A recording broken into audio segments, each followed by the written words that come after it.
Welcome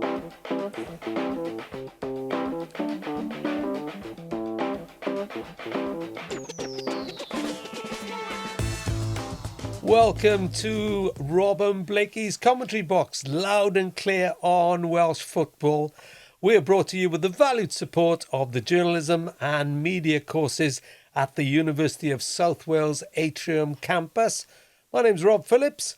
I'm the former BBC Wales football correspondent, and his name is Nathan Blake. Yeah, thanks for the introduction, Rob. Nice to be back. Well, we say back. This is our second episode.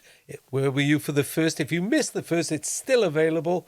And, of course, you will hear Nathan Blake predict Wrexham top 6 in the Championship. We'll talk about that in a moment. And how, well, his conversations with the one and only Kenny Dalglish and just how close he got to join in Liverpool. So welcome to the second episode. We are available on all the usual main social platforms: X, Instagram, Threads, Blue Sky, and of course YouTube, and anywhere else you get your podcasts, including Spotify. Nate, the great thing is the football season is back. Yes. We were both at the game last Saturday. Yes, I was. You start to get sort of twitches for it, even though we've had a lot of football in the summer.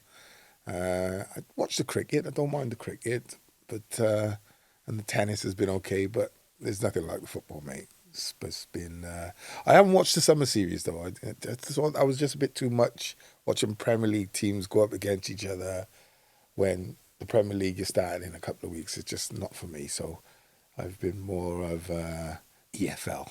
And I've got to say, friendlies have never been my thing. I used to go to friendlies because I had to go to friendlies. Yeah, I remember the marks you used to give. Yeah, well, no, I never gave marks on friendlies. But there's so many. I know fans do get worked up about friendlies. Yeah. I never have. Never read anything into results, etc. So why go? We were both at Newport County last Saturday. We were. And what was your stand-up moment from the weekend, do you think? Well, first and foremost, hope that the fan was okay who went down from Notts County. I wasn't sure if it was male or female or age or anything like that, but we did hear that they were steady as they left, so that was a good thing. I think the standout moment, I'm not going to name a player because I thought there were some really good performances, particularly second half. I would name the manager in the second half performance on the back of the first half performance, because I thought first half they just weren't at it at all. They were behind. I mean, I think at one point there was 70% possession, 70-30 down at home. Opening game of the season, that's just, I've never heard of that before. Do you know what I mean? That's incredible. So to be under so much duress and then to take the lead as they did, which was crazy, but great anticipation for the goal. I thought the second half performance warranted, the whole team and the manager getting credit. Yeah, decent start for David Hughes. I'm glad you brought up the fan. The latest on that is that, of course, the game was delayed for an hour with not just one, but two air ambulances on the pitch. I think it says a lot that the family have issued a statement on behalf of the fan. He's still in hospital, but they thanked the emergency services and they thanked Newport County as well, because in effect, the opening day of the season showed there's more to life than just football. Absolutely, and a massive thanks to the air ambulances. Yeah. How quickly they got there, the medical department at the club and the medical department, or both clubs, and the ambulance, St John's ambulance and everybody. I just thought it was a monumental effort, to be honest with you. And touch wood, everything's going to be okay. So coming up today, we'll talk more about Newport County, Cardiff City as well. We're going to talk the Cymru Premier, which starts this weekend. Yeah. But of course, we must start. Hang on. Oh, you jumped the gun there. I did jump the gun. Yeah. Well, it happens when you get over 50. You start to forget things, right? 50? Oh, sorry, I meant 60. we have a really special guest coming up. Go on, you can say. Well, she should be given the key to the city, to Cardiff City, in my opinion. I don't think it's an honour that's been bestowed on her, and I think it should be, but the one and only, the Queen of Welsh football, Mrs. Jessica Fishlock. Yeah, Jess Fishlock, really excited. I needed a drum roll. Or something Yeah, you did need a drum roll then, but so really excited. I'm so excited I forgot. Yeah. Yeah, I was going to say, But- well, you're kicking on and you're like forgetting to announce like the most important person we'll have on the show. It's going to be a transatlantic chat. Yes, it will. We can't wait to get Jess Fishlock on, so stay tuned for that. And as I said, you are listening to Rob and Blakey's Commentary Box, loud and clear on Welsh football. Did you get good feedback after the first show? Yeah, very good feedback. Yeah, I got a bit. Because you know me, I'm not mad on the socials. My only worry is I spoke to Mickey Thomas and he said, I said, have a look at the podcast, Mickey, see what you think and get back to me, good or bad. He said, if I don't come back to you, you know how rubbish it was. And I've not heard a thing from him since. Yeah, in fairness, he's got other things on his mind. He has, yeah. Great the things on his mind. But, Yeah, absolutely. But he's in good nick, Mickey. And I will also say here, Swansea fans spoke to Andy Robinson just today.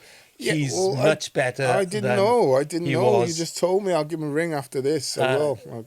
And as ever with Robbo, he can't wait to get back into the thick of it. So all that's to come.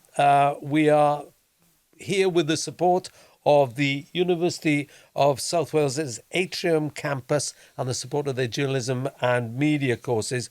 Don't forget, you can find us on all social media platforms, X, Instagram, Threads, Blue Sky, and of course YouTube, and wherever you get your podcasts, including Spotify. So, huge weekend, Wrexham back in the Championship. First time Hold for on, what? have I said something that's created a bit of a storm out there? You have rather, because last week you said Wrexham are top 6 this season. Would you disagree with that? I don't know about top 6. I think they'll be pushing. I'm waiting. I'm gonna sort of play chicken on this. Let me just look. I think they are going to do very well. They could make top 6. I'd rather wait though until they've done all their business, because we're expecting Kiefer Moore by the time this podcast goes out. Maybe Kiefer Moore will be part of Wrexham. Great signing. I do think they've nailed it with a few signings, not least Lewis O'Brien and Connor Cody. Yeah, I mean, I'm just looking at my almanac there, and they've signed a new team, Rob, practically. Left backs, 3 centre midfield, or 3 midfielders all going to play in midfield. Centre forward, like say full back. I don't know much about the left back, mind. I must. They're quite excited about him. Empoli. Yeah, it's supposed to be very good in a sort of wing back position on the left. Yeah. Read some stuff about him, couldn't quite find his position, or has played multiple positions, but very strong on that left-hand side. Liberato Cacace. Cacace, yes. Yeah. Who's a New Zealander. Who's from New Zealand. Yeah. Who speaks great Italian as well. I listened to him yesterday.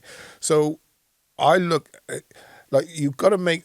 We always used to say as players, when the team you're playing for signs someone, whether or not that's a statement signing. I mean, whether it makes other people sit up and take note. And I would say, like, well, Wrexham's got 9, 10 players to date, and they're probably looking at 10th or 11th. I think it's 9 players they've signed. I think it's 9 now. Right? Yeah. So, Kiefer Moore, I mean, I've heard Broadhead. Looks like Broadhead might not happen. Yeah. You never know in this world, but Ipswich have got an injury. I've heard Kumas. That's another one I've heard on the grapevine. So Lewis Kumas, that is. Yes, that is. Yeah. So they're making a statement. They're making other teams, other clubs sit up and take note.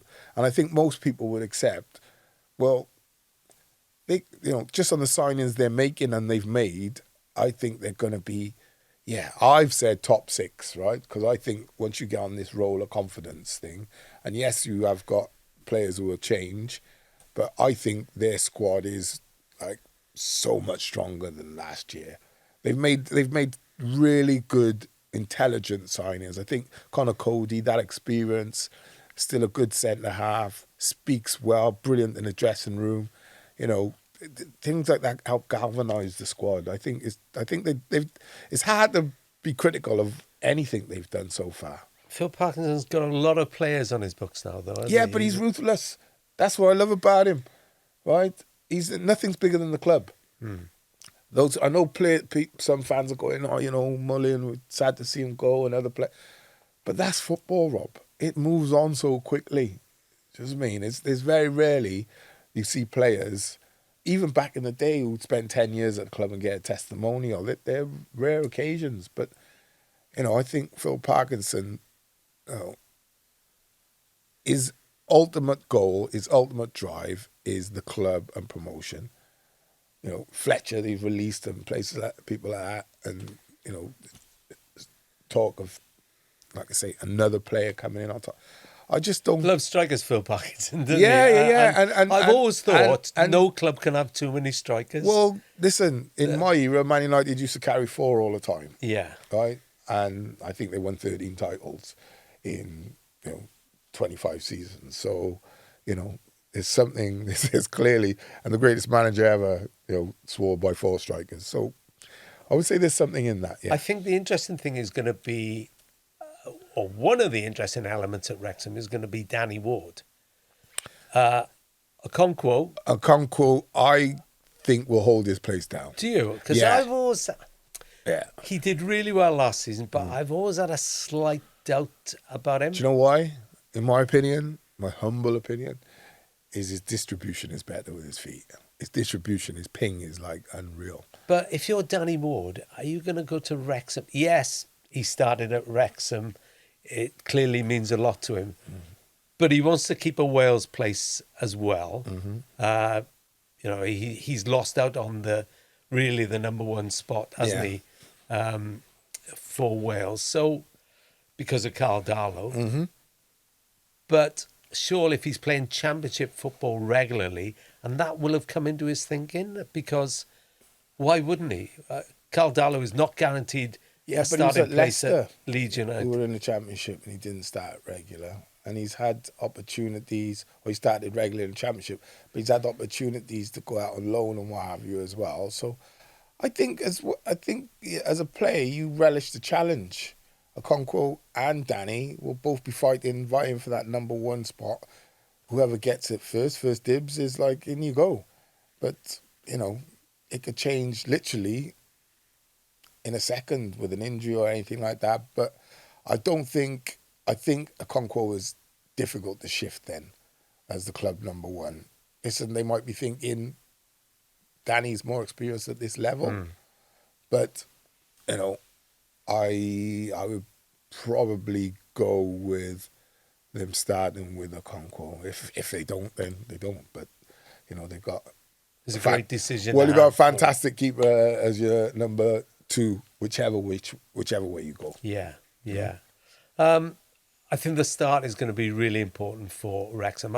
I've always had my doubts about sometimes their pre-season, whether it's been in Australia, New Zealand, as it was this summer, or in America, where they've been in the past, because it's commercial, let's be honest about it. Yeah. And I've got no qualms about that. That doesn't worry me. But I've always thought, when I go to see a Wrexham game early season, are they looking a bit leggy? But having said that, they can't start that slow because they keep getting promoted. Exactly. On the back of these things. Yeah. So you think they should stay closer to home then?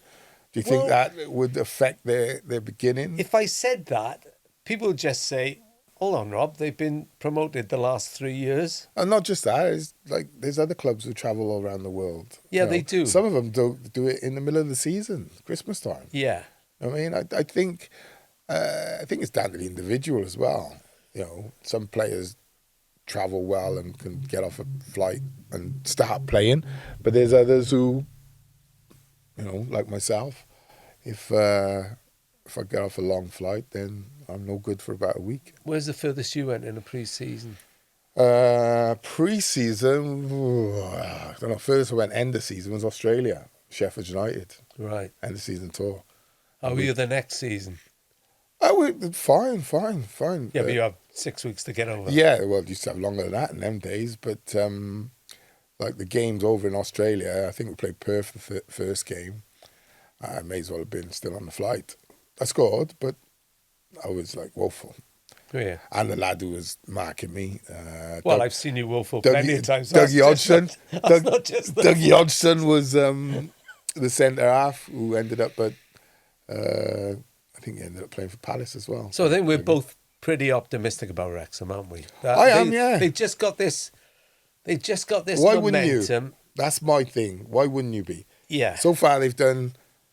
It's hard to say everything, right? Because we don't know everything. But from the outside looking in, 95% of what they've done has turned to gold. Right? And for all that, even if they prove you wrong, that they don't finish top fine. 6. Yeah, I was going to say, listen, there's no shame. Top 10, top 12, 14, mid-table. It's not mediocrity, is it? No, absolutely. Not for them. First time you've put like 10, 11 players on top of, the squad that you've already got. You've chipped some away. Yeah. You're putting yourself, even if you finish middle of the table, right, next year we know what we need. We can go again.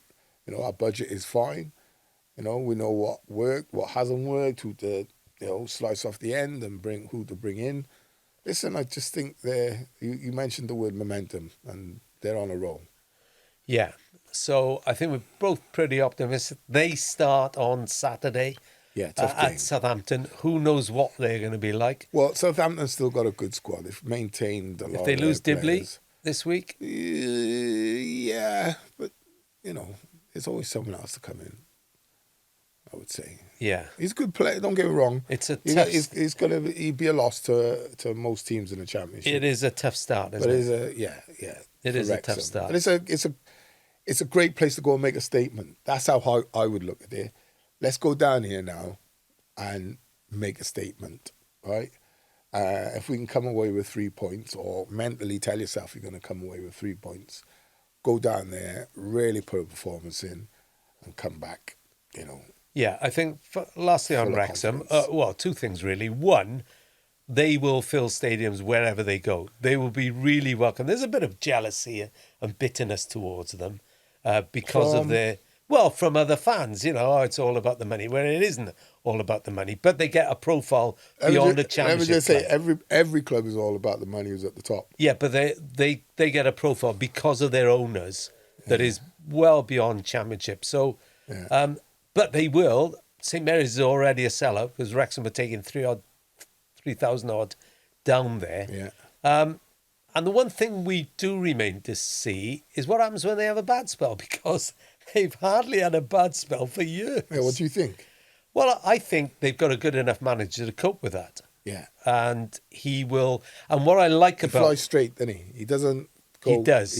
We've seen him go off in the dressing room, courtesy of Welcome to Wrexham. You've got to have that. You've got to have that threat of that aggression from your manager. Yeah. Like, some might call it passion, what have you. But you've got to have that. He's phlegmatic. Well, it's difficult when he's outside. He's got that... so intense and then lower yourself down and keep everything calm and talk. Like it's not in human nature, is it? No. So you say there's no shame in mid-table?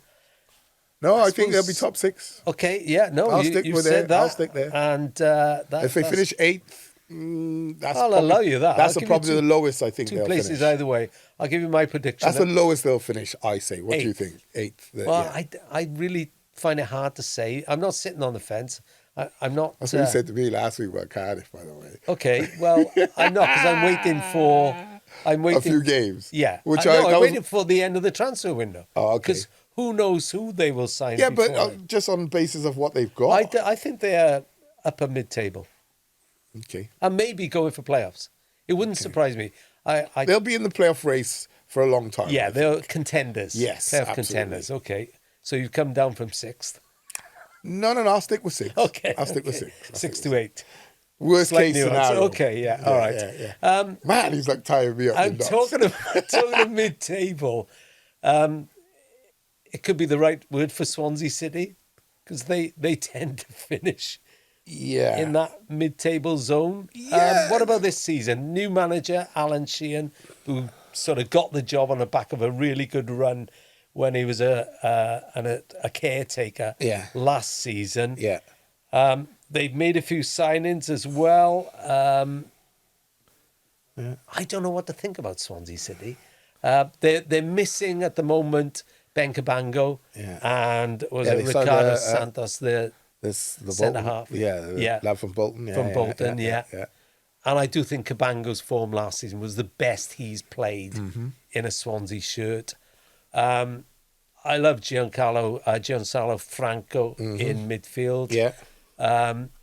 Ronaldo, I think, has to deliver more. Ronaldo was okay last year. If you was a school teacher writing a report, you'd be saying can do better. Yeah. Right? Yeah.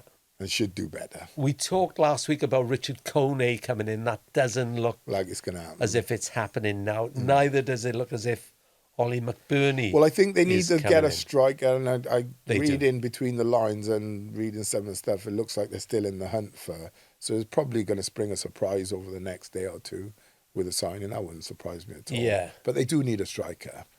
You know, you can't be out there actively searching for a striker. Everybody knows, and then not get winning. Well, you can, but listen, it's not going to do your team any much good. No, what I do think is that Liam Cullen has really come on. I've got to say, playing for Wales has just seen his confidence mushroom, and I think he's really benefited from Craig Bellamy's faith in him, because he's become a regular now in that Wales squad. Yeah. As regular as you can be. Yeah. With Craig Bellamy. Because he switches it, Yeah. And he's blossomed from that, but... Let me ask you a question. Where do you see his best position, Cullen? I think I'd love to see him just off a main striker. Yeah. In behind, not a 10 necessarily, but staying as close to a main striker as he can, because I think he's a decent finisher. Do you know what I mean? A 10 then. Yeah, buzzing around. Yeah, the 10. Well, no, it's not a 10 really, is it? Yeah, off the striker. It's like, or like an old school, tens, like an old school second striker partnership. Okay, I'm with you. Yeah. And I think you're right. They probably do need a striker. Vipotnik, I've seen him blow hot and blow cold. Yeah. So it's going to be really interesting, and as interesting as anything will be how Alan Sheehan copes with being the number one. Yeah. There's nowhere to turn. Well, I think he'll be all right. I honestly do. I think a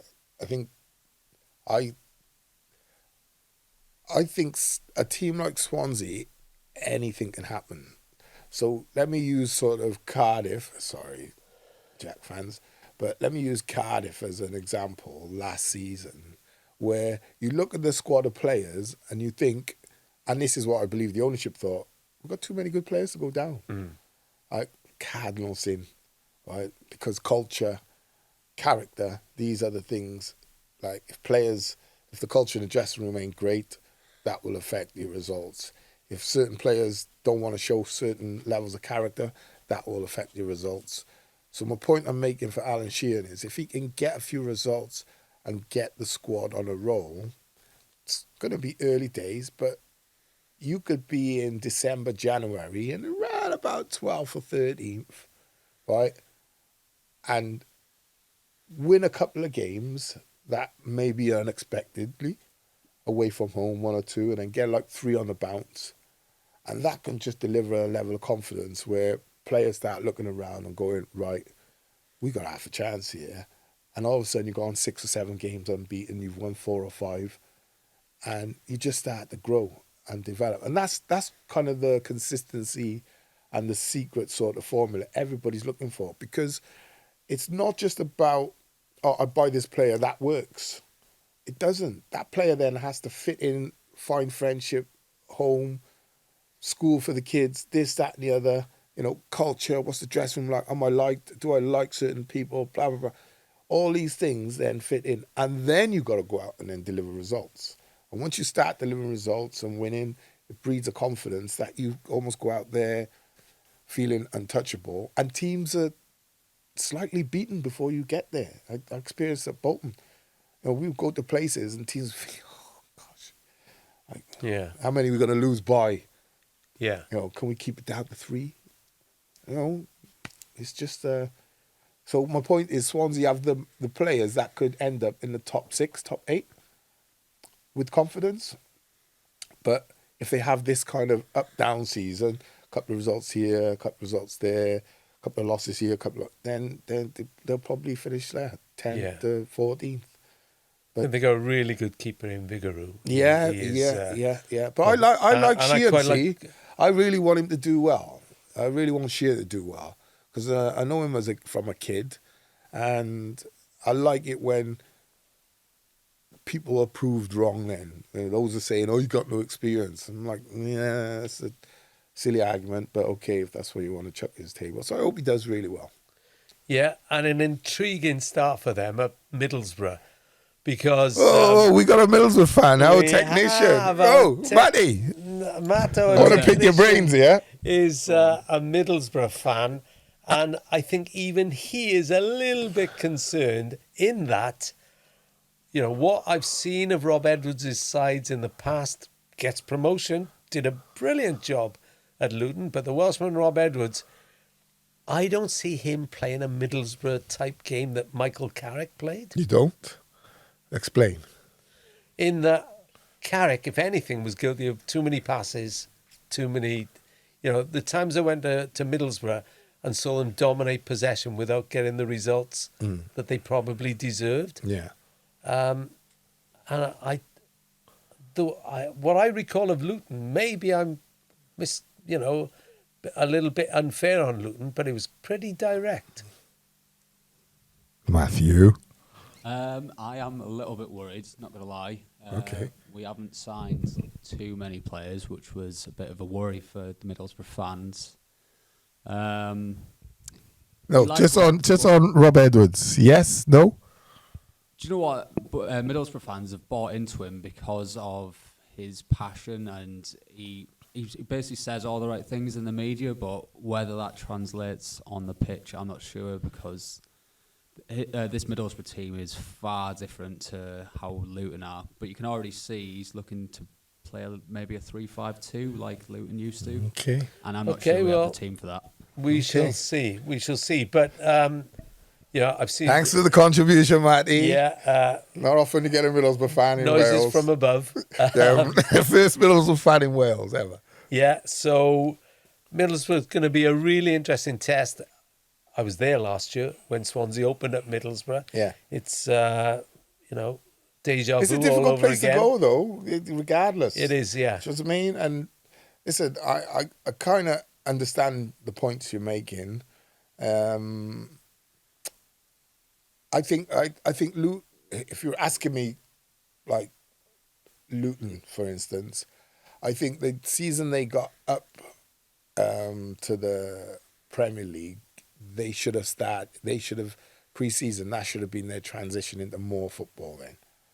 Because I think they went up and down playing the exact same way. Do you understand what I'm saying? Yeah. Which was what done for them. And they got promoted from League One as well. So that they never transitioned or started or tried the transition. And as simple as that, once you get into the Premier League, like, you look at people like Ipswich, who you say, tried to play the right way and went down.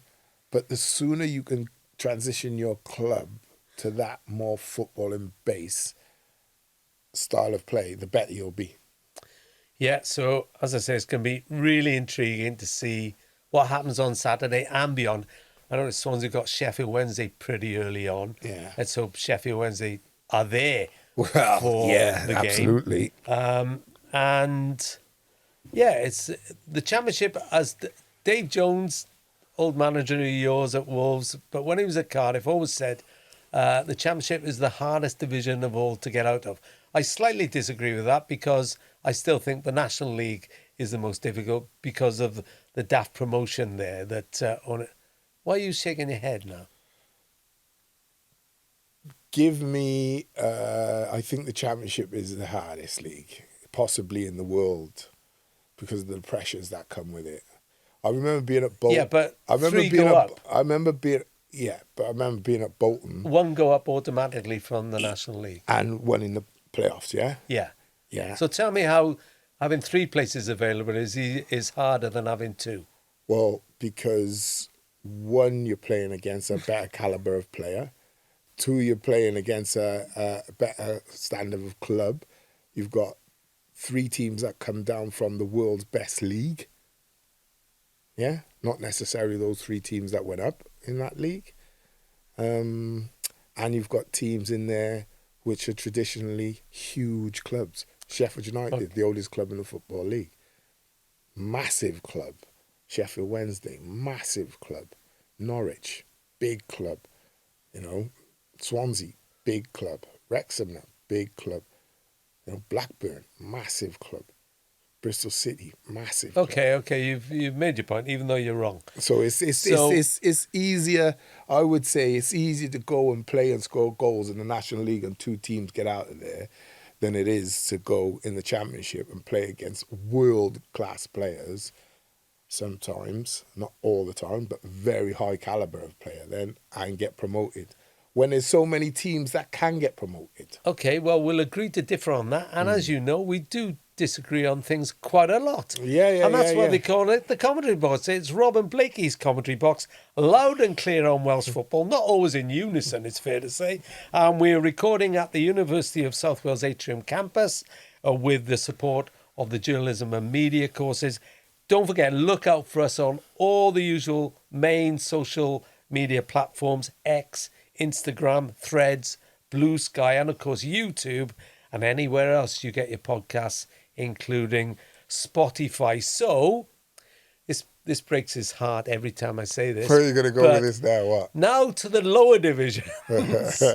And 2 clubs Nathan Blake has been associated with. Both kicked off in, I think, in the way of Cardiff City, very encouraging style on Saturday. So pleased that Ruben Colwell scored a belter. So pleased he was vice-captain or captain for the day. Pleased to see him and Joel Colwell play together. Average age of about 22, that team. Yes, they'll face tougher tasks than Peterborough, but came from behind as well.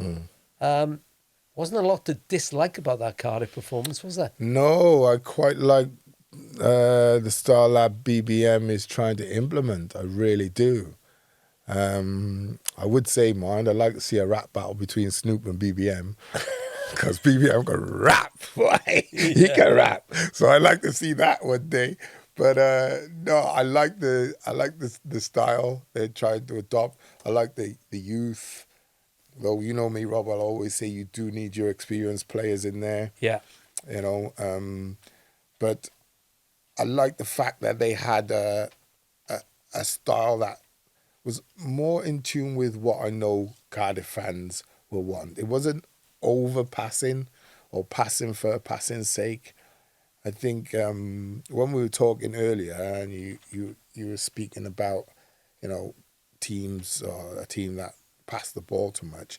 I think that's what the balance you got to find in all football games. But Cardiff are that sort of, their fans demand a sort of, like a winger go past the fullback and then chop him back to, Cardiff fans will want you to get past the fullback, get your ball in.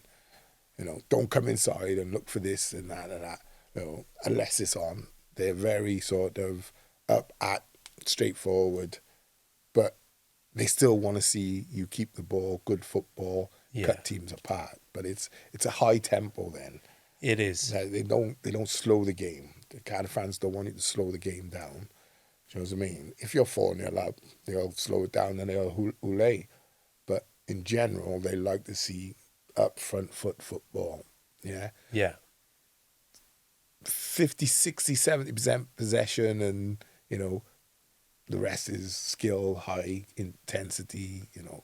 Whereas there's other teams who can play a far more relaxed sort of keep ball sort of possession game. I just don't think that goes with Cardiff fans. But I like what the managers adopted because I was unsure, as I said last week. Yeah. But I won't get carried away because it's only one game, and I totally agree with your point. there'll be tougher tasks than Peterborough. And it was an interesting day all round because before the game, there was a briefing with the Cardiff chairman, Mehmet Dalman, Oh, your mate. who I speak to because he's the Cardiff chairman. And I'm glad You he go way speaks to back. me. You go way back. Well, I did tell him when he first walked in that he'd walked into a circus club. Yeah. And I don't think he's ever disagreed with me on that. Really Pretty interesting, though. difficult to- Headlines on the back from of an it. elephant. You've probably seen some of the sort of media reports because I wasn't the only journalist there. I haven't. Give me some. Well, it was that the club isn't, that he dismissed as fiction some of the talk of meetings to talk about the club takeover by a South African group, dismissed the Gareth Bale sort of consortium that they'd seen. Said it wasn't true? No money. No, it didn't say it wasn't true. Said there'd been no sort of, no bid as such. Interest, but no bid. And that, Superman, if you're listening to this podcast, do me a favor, a huge favor. Just come on this podcast because I'm not having my partner in crime here, sources, sort of almost saying that, you know. well, I think you would You and know your crew there's a didn't- difference between an offer and a bid. In other words, Was there a bid or was as there an somebody- offer? no, there was no bid. Okay. It was, in other Okay, words, Superman, please. if- Superman, please help us. I'm not claiming any originality in this, but as somebody said, if I knocked on your door and I said, I'll offer you £20,000 for your house, and you'd say to me, hang on, it's worth £1 million. That's not a bid, is it? Yeah. So there we are.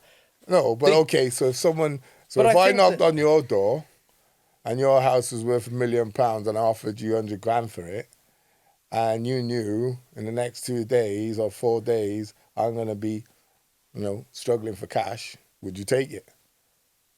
No, not 100,000. If I knew it was £1 million. Yeah, but you got to sell it. Why? No, you got to sell it at £1 million for it to be worth £1 million. Yeah, exactly. But Right. what So what I would say is the valuation. What is the valuation? Did you ask him? Did you ask that? What is the valuation of the club? no, because Where do they see it? Because I don't think anybody is going to say yes. You could get this club for 40 million, 50 million. I'm not saying that. But one or I'm two saying- things did come out. One thing was that I did ask this. Vincent Tanner's always said, "Nothing, everything's for sale bar the family." That's his catchphrase. That's one of the things he said since he came into the club. But he's never actively sought to sell. And I asked that question now. Is he looking to sell? And the answer was no. Now, I also saw this week there are 3 owners. Somebody on social media said 3 owners should never be allowed near a football club again. One of them was Vincent Tan, they mentioned.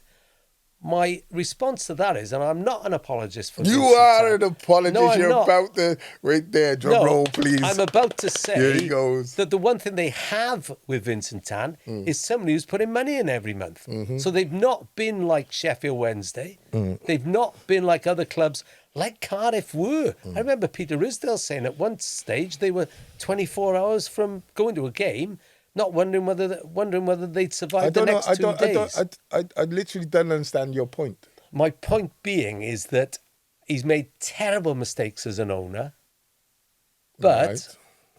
So the you one want thing you can't- want someone else to pay for those mistakes when I come in then. So I look at your asset and I go, it's worth probably 40 million, 50 million at the ridiculous push.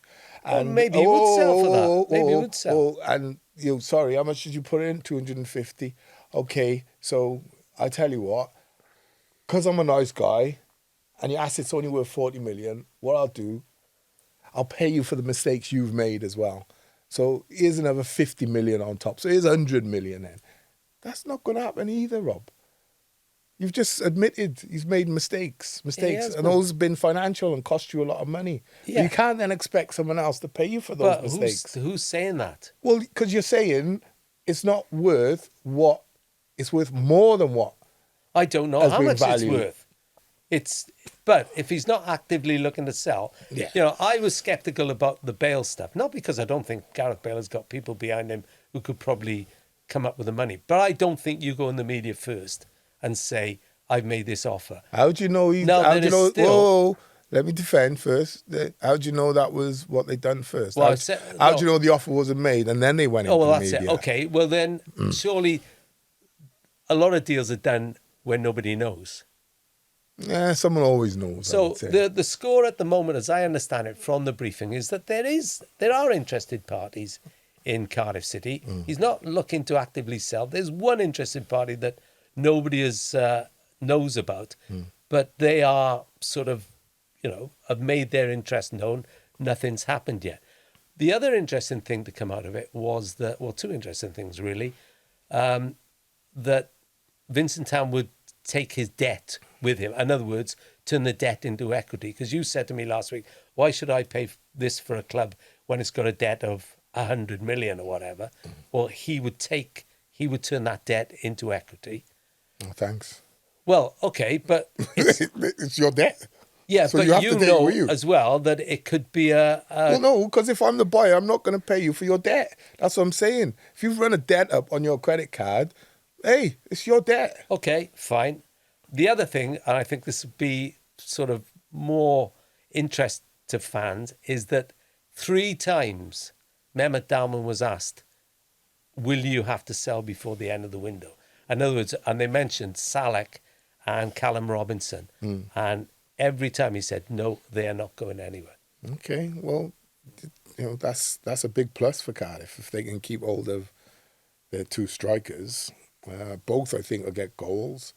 I think if you were picking the brains of BBM, you'd probably say you'd want a few more opportunities for Salek in that game.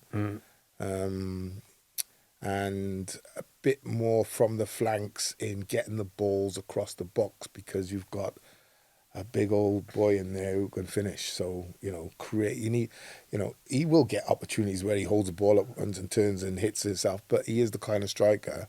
He's not going to outpace anyone over the top and bully anyone. He might, if he's on level terms, bully him, but you are going to have to create opportunities for him. Yeah, and they are looking to bring in 3 plus the goalkeeper who's But I 3 more by the end of the window.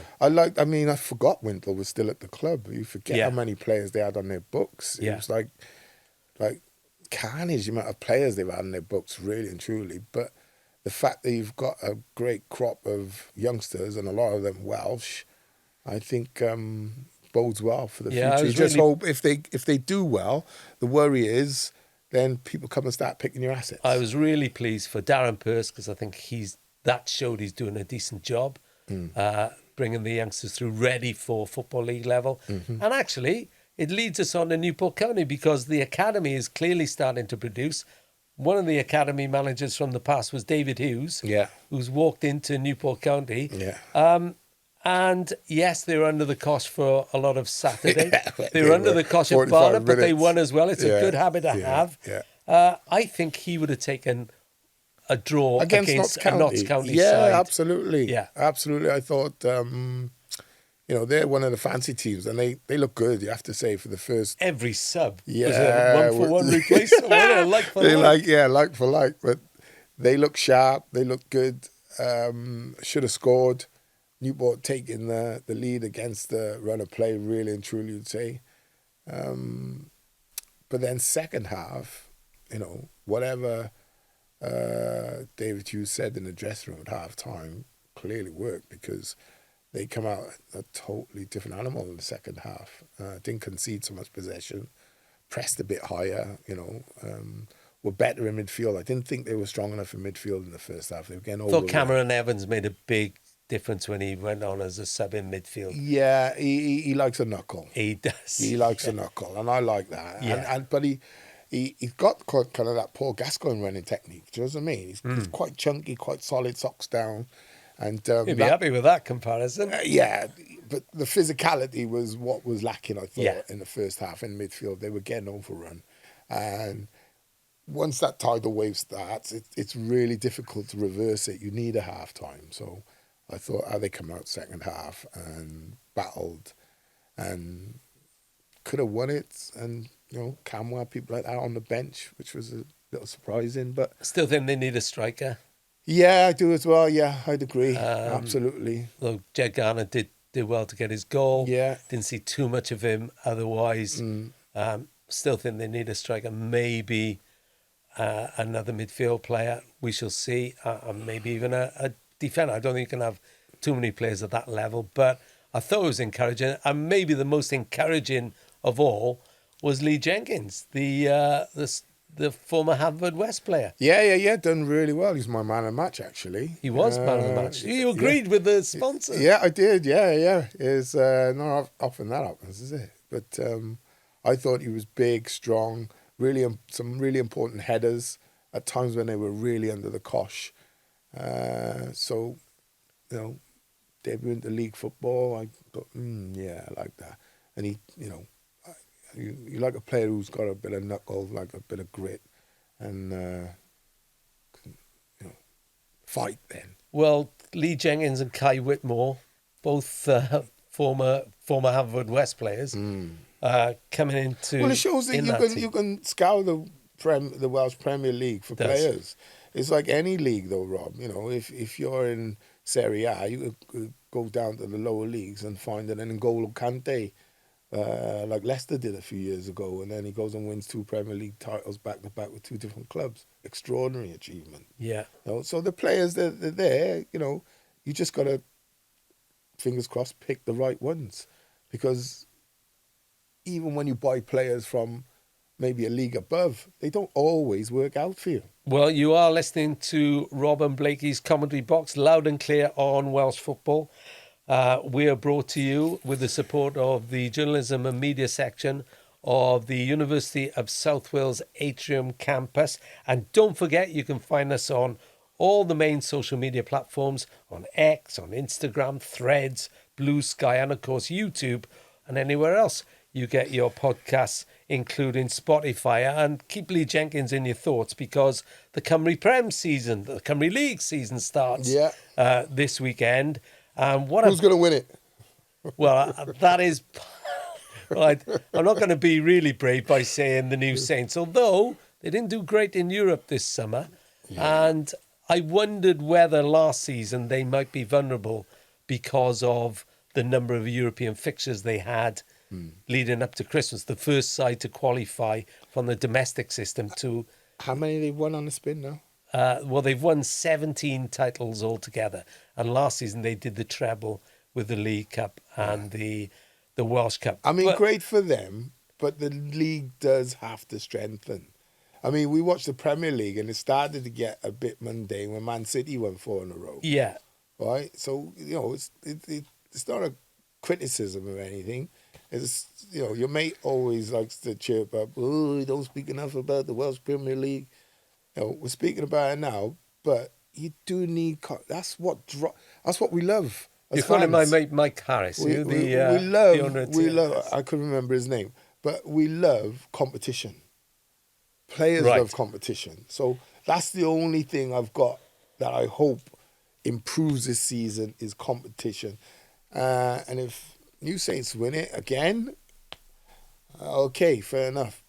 And I always say it's for the other teams to catch them up, mind, not for them to slow down. Yeah, absolutely. Keep doing what you're doing if you're New Saints. And the second and third last season were Penabont and Haverfordwest, who are among those clubs who kick off the season on Friday night. We've got Bala Flint, Haverfordwest, Penabont, Llanelli, Barrytown, and it'll be New Saints against Britain Ferry as well. I'd like to get to a couple of games, though. That's what I'd like to see. Go and watch some of their games live. It's a decent travel for us. But you and I go and we'll go and take in a couple of games this season. We'll do that. Yeah. Right, midweek, when none of us are working. Yeah, well, you don't work anyway now, do you? Well, you're retired. Like I have to work keeping this thing going. Yeah, I have to work carrying you, but. We can get up to a couple of games and not the obvious. But I think it's interesting that Penabont were the closest to TNS last very season. Close, yeah. Rhys Griffiths has worked, a legend in the league anyway, has worked really well there. I'd like to see them just win it, just to break the monotony of. They're a long way behind, though, still. Yeah, I know, but And I wonder what I do go back to the point I made with all the games that TNS had last season, whether that was the opportunity. But I do think Haverfordwest, Penybont are really starting to. They're gelling, and they are.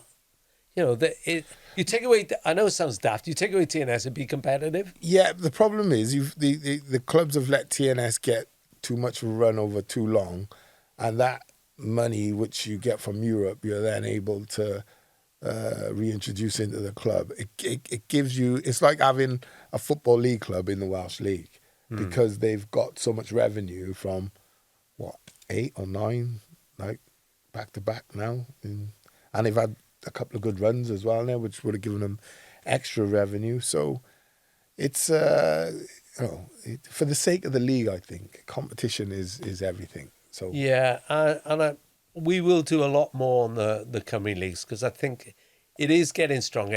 Everyone I speak to sees the league regularly. yeah, let's go It's watch it. getting stronger. Well, we So will. if anyone out there wants to invite us, midweek, Rob and I'll jump in the car.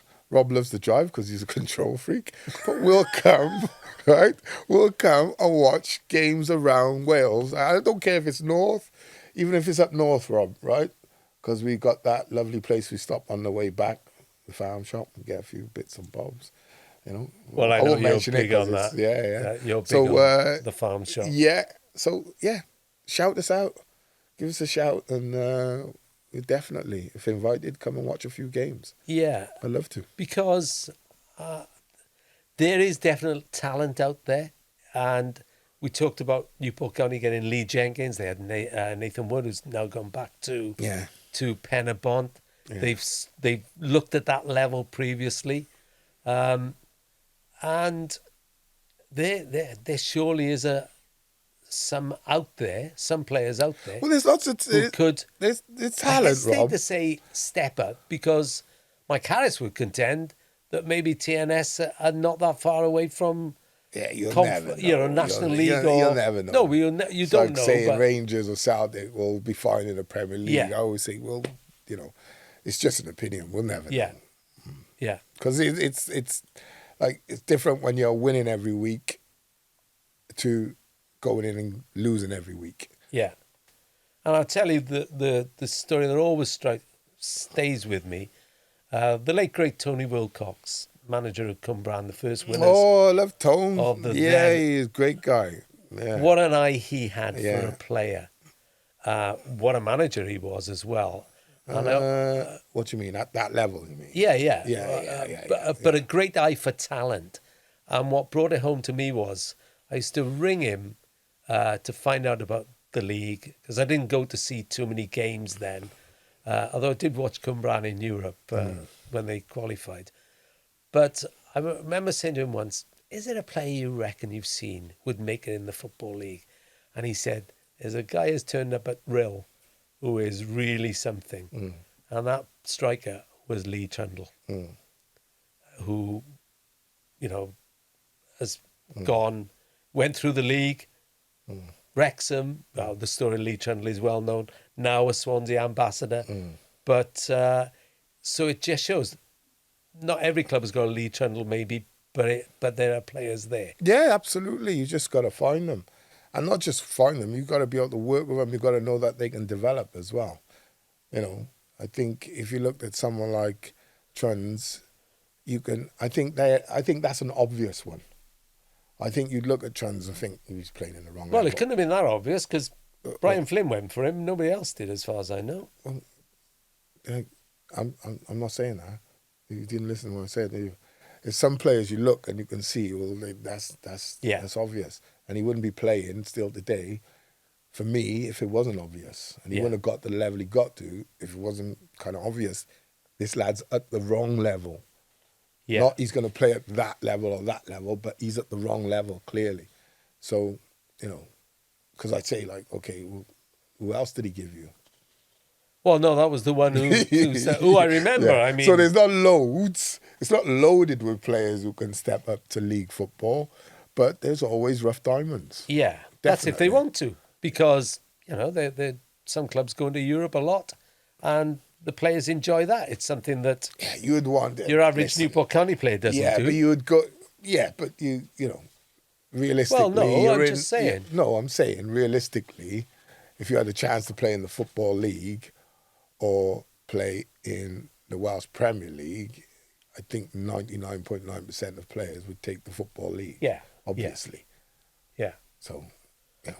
Well, anyway, the Cymru Prem season, Cymru League season starts Don't this forget those weekend. invites. We will be reflecting on it throughout our podcasts through the season. And you're listening and watching the Rob and Blakey commentary box, loud and clear on Welsh football. We're recording at the University of South Wales Atrium campus with the support of the journalism and media courses.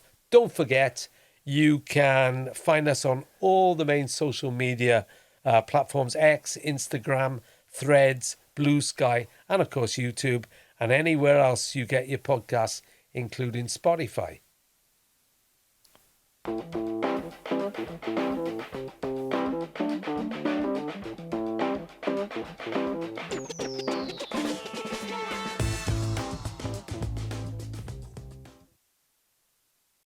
So the moment you've all been waiting for. I promised, once I'd remembered, I'd promised you a special guest. I promised you Jess Fishlock. And by the magic of technology, we can join Jess now. Morning to you, Jess. Morning. Good morning, good morning. Is good that morning. a coffee? How are Is you? that your lovely coffee you like? You know, lots of What? things I picked up from you in Qatar. I love your coffee. Same as Robert here. Loves his Costa coffee. Addict me, Jess. Addict on the old coffee. Yeah. Same. You don't do the Same. Costa though, Jess? No? They don't really do Costa over here, no, but we have a coffee machine that is... I don't really go out for coffee anymore because I just have it at home with this machine. There you go. And it's got so expensive these days. It's like almost a principle that I refuse to pay like £7 to £10 for a coffee these days. Soldier. Absolute soldier. It's just one of those things. They say like, you know, I refuse to pay just on principle. Yeah. My missus always says like, oh, but I'm like, no, I'm not paying on principle. I was bought a great coffee machine for Christmas a couple of years ago. I just can't use it. I just haven't mastered it yet. Yeah. Can't reach it. I mean. Well, they're really difficult, aren't they? I mean, especially when you can't see it, the sideboards maybe up not here. for a Jess Fishlock, but it is for a Rob Phillips. So how you doing, Jess? How you feeling after the Euros? Honestly, I feel great. I don't know. I know there's a lot of talk and kind of stuff about how you can go through these kind of summers and big tournaments, and afterwards you can have a little dip and hit like a little post-torno depression is kind of what, you know, they were talking about, and to just be aware of it so you can try and help yourself. But it is given, I don't know, I feel like mine is like a post-tournament high. I just feel rejuvenated and re-energized, which is just such a nice feeling. You know, I just feel happy. Do you think it's because the weight has gone of qualifying for a major tournament? Yeah, I think so. I think perhaps, you know, that was weighing on me a bit more than I'd ever even realised. But I also think getting to go to the summer with Wales and experience, you know, our nation and our red wall on the biggest stage, which has always been, you know, the biggest drive and purpose in my life. I think, you know, there's just so much joy to take from that. Comes to something, Jess, you starred for Wales, and yet the actual star of the show was your dad. How's he coping with all the fame now? I want to see him on Strictly, Jess. It's so funny because you're right. He is the star of the show. And you know, he was in Switzerland, and he was like, "Oh, maybe, maybe I need an agent." I was like, "Oh my god, yeah." Yeah, maybe he does. Maybe that's the way forward. He's so funny. He's so funny. He's a great guy. He's a great guy, is our Kev. Yeah, I seen like one or two interviews with him, and then they showed like moments with you two hugging after the game, and I've seen that so many times. Is that just your normal routine now? After you've, regardless of the result, you go and find your dad and have a nice embrace. Yeah, I mean, I don't know when it started. I think maybe in Germany, when I was in Germany, or maybe when he came out to Seattle. Anyway, it started on one kind of specific game. It was like a really hard game, and I just kind of needed this big, like teddy bear hug almost that my dad always does, because he's a big teddy bear. And then all of a sudden, you know, I think it's also kind of like they always travel to come and see me, you know, and I don't get to see them in the stands all that much for, you know, if you break down my career. And so when I do see them, it's just like a different type of feeling. And, you know, my dad, it's a hug that kind of is like, thanks so much for coming. And he's kind of like, you know, I always got you, so you're fine. Yeah, regardless of what happens. the protective thing, yeah. right? So I got a daughter. Yeah. Rob, you have a daughter, but Yeah. I got two sons as well. But it's different with you. Oh, dad and daughters, totally different. Man. It is It is. different. And I would say same with boys and mums, mine, because I'm a mum's boy, right? You know, so Yeah. I would say, I really, you really understand it if you've got a daughter, right? Yeah, we get it. Yeah. But does that then, like, sometimes just watching it's emotional. Do you then get emotional, or is it just like that quick moment, just a quick reassurance? No, I do. I do get emotional. There's been plenty of times where we both had a bit of a cry. I think we were in Budapest for the Champions League, and we both cried at that time because I think, you know, winning that, and he gets to travel to Budapest. And the funny thing is about my dad is he never used to travel. He was never, you know, I think up until maybe 10, 12 years ago, he'd never left Llanrummy. Yeah. The biggest place he'd been to is, you know, the Legion at the road. But now he gets to, now he's traveled the world, and I think he just really appreciates, you know, just getting to see everything and getting to see his kids like do great things. And I think to your point of like, you know, is your dad all right? I think he's, you know, he's really going to struggle, I think, with future, because it's been such a big part of his life for so long. Yeah. Have you watched any of it back, Jess? Do you ever do that? Do you watch games back since? I have. I watched the French and the England games back. I watched the French and the England's game back the same night, I think. Did you? Wow.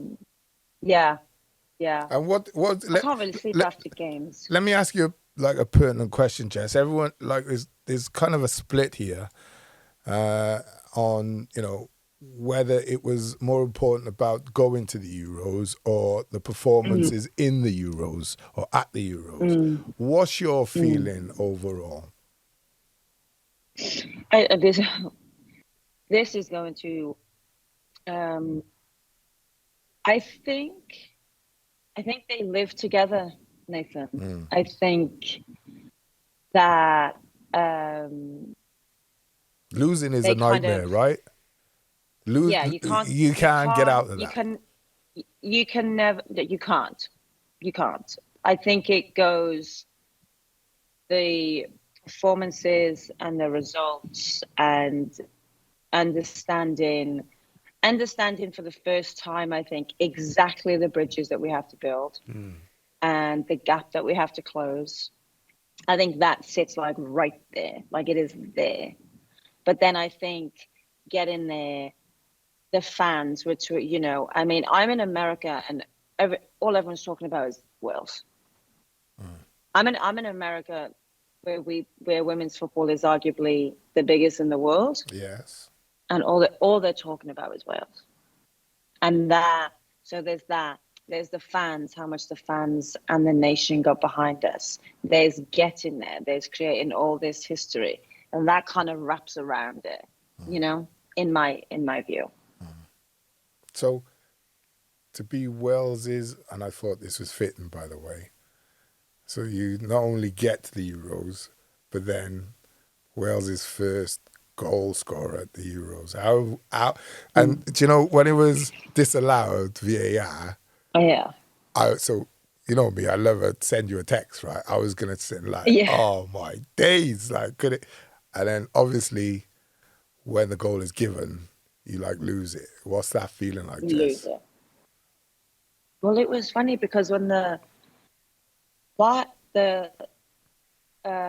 lino goes up, puts the flag up, and in my head I'm going, I ain't offside. Yeah, I know I'm not. Yeah. I know I'm not offside. Yeah. So then I was like trying to think of the play and thinking, oh, maybe Kerry's gone a little early. Yeah. And then I was like, well, I have no idea about that. So I can't even like judge it in my head whether it's yes or no. Because it was the same for the, I think it was Slovakia goal. We're in the playoff to get there with Kaylee.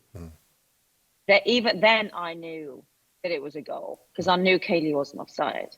But this one I just had no idea.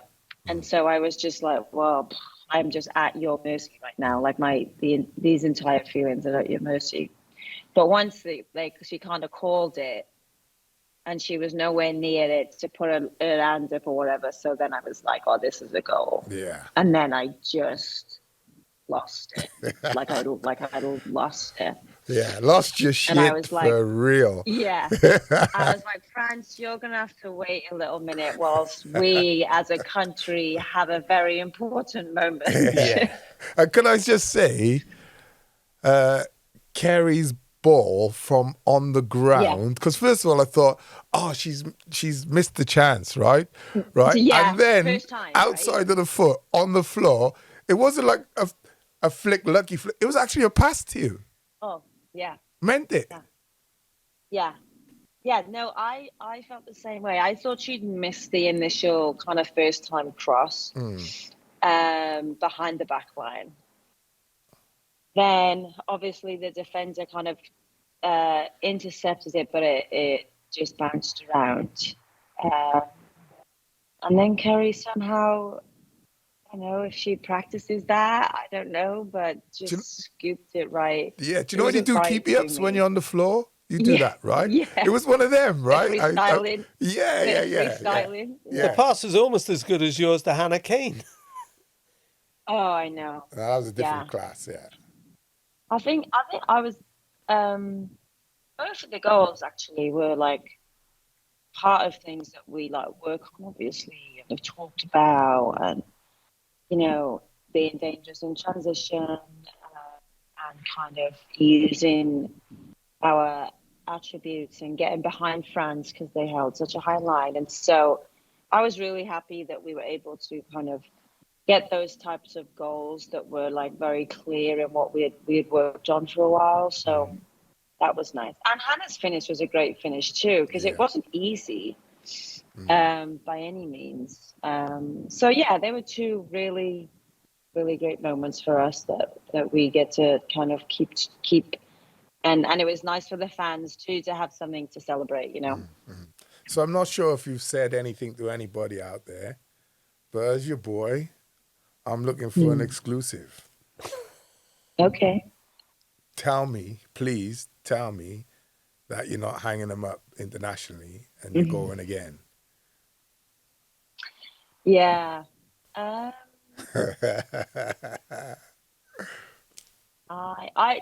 is the truth. This is the truth, because I'm not going to lie to you. I haven't fully decided yet. Prior to the Euros, I had absolutely made my decision, which was I was going to retire after the Euros. But I think I'm not entirely there. I think maybe I backtracked a little bit and thought, I still have a little bit to give, and I can help in what will be, of course, a little transition moment, because after every major tournament, there has to be, for you to really push on and bridge some gaps. It's just figuring out how is the best way to kind of help that situation, and is that still playing? Is it not playing? Does that help more? And so I haven't fully made up my mind yet. It is something that I am having conversations with a lot of people, my therapist, my wife, my family, Brian. So I think we don't want to rush it, because it doesn't need to be rushed. And we just want to make sure that it's the right decision. And that might just take a little bit of time right now. Well, whatever you decide, my thought process is just keep going if you can. I know you got all the stuff around you, but I still think, like I keep saying to you, I think you got 2 years left in your legs, at least. But listen, I'll take 6 months. I'd say you have to do less running around, Jess. And so, no, I'm serious. Does that sound like someone? Nathan and I have been talking about this, right? The way, don't get this comparison out of hand now, but the way Argentina focused on one player to get their one player in the game in Qatar was the way I think Wales should play with you. I'm not going to say you're Messi, but you know what I'm saying. The equivalent of. Because you are so important to that team. And I'll spare your blushes, but you are the best player in that team still. But it's moments now, isn't it? And I'm sure you're conscious of that. Do you see what I mean? Yeah, of course. The game has to change and has to adapt. And I understand that. I think everybody understands the situation. It's just figuring out how it looks, and most importantly, that the priority has to be, what is best for the group right now in their moment and in this kind of time as they move forward. And not only move forward, it's almost the hardest time right now, because we have to bridge some gaps, and we have to figure out how we bridge that gap. And that is going to be difficult, because it always is. And so the most important question is, okay, what's most important for this group? And I think, we'll answer the question that way. Because were you aware of the kind of legacy that is going to be left by the group being the first Welsh women's team to a Euros? I mean, it's unprecedented, right? I think it's easy in modern day, because we kind of expect and want everything and get everything we want. So it's easy to overlook it, right? But I thought it was like such a huge achievement. Yeah, I don't think. I think for us, because we know we have people in the group who have been there for forever, and then we have people in the group that are fairly new. But I think that because we have that balance, we do a good job of making sure we understand, like, that what we've been doing this whole time is a lot bigger than bigger than just our group, and a lot bigger than just football, to be honest. And so my hope is that, yes, there is this legacy and this thing that changes women's football for the better at home. But the truth is, Nathan, we just will never know. Like, I can sit here and say, you know, absolutely this should be a legacy and it should be a turning point, but we don't get to decide that. You know, who gets to decide that are government fundings and FAW kind of investments in areas, and the kids kind of latching onto it, and businesses who want to advertise and market. Like, that will be that we will see if any of that changes for this to truly be the monumental legacy situation that I believe it should be. So the season, what are we looking for this year? Oh, we're doing great. We're chilling right now in fourth. We're like 2 points off the top. We have 12 games left. We're in a good spot. We're in a really good spot. We've got a good little group over here. We have a really nice blend of. We're pretty young, but we have a good amount of experience, I think, right now to just help that kind of move along. We won on the weekend, our first game back. We won on Friday 2-0, which was very nice. So yeah, we are in a good spot, actually. Yeah. And just tell me that, in comparison, how big football is in the United States, women's football, in comparison to what? Because you've played in so many different countries. To Wales. Yeah, well, not just Wales. You've gone Australia, across Europe, all over the place. For sure. How big is it in comparison? I think, you know, historically, the USA women's national team, obviously, and not just historically, they just won the Olympics too. I think, you know, for so long, women's sports here, not just women's football, women's sports has been supported and valued for decades. You know, they made a change of something called Title IX, maybe Title 10. Don't quote me on that, but anyway, it's a title something that basically meant that all schools and all colleges had to go in 50-50 with men and women. And so obviously the college system over here is huge, and so it just made a huge impact on not only what was available, but also the mentality surrounding women's sports. So yeah, I mean, you know, I think this league is it has a different mindset, I believe, to a lot of places. Obviously in Europe, a lot of clubs are kind of connected to their men's team, and it's like men's team and then women's team, and you kind of like just waiting, you know. I mean, we've just seen a lot of men's teams sell their women's team to a partner to fit into PSR, right? Okay. Like, and I just think there's a difference of kind of mentality and outlook.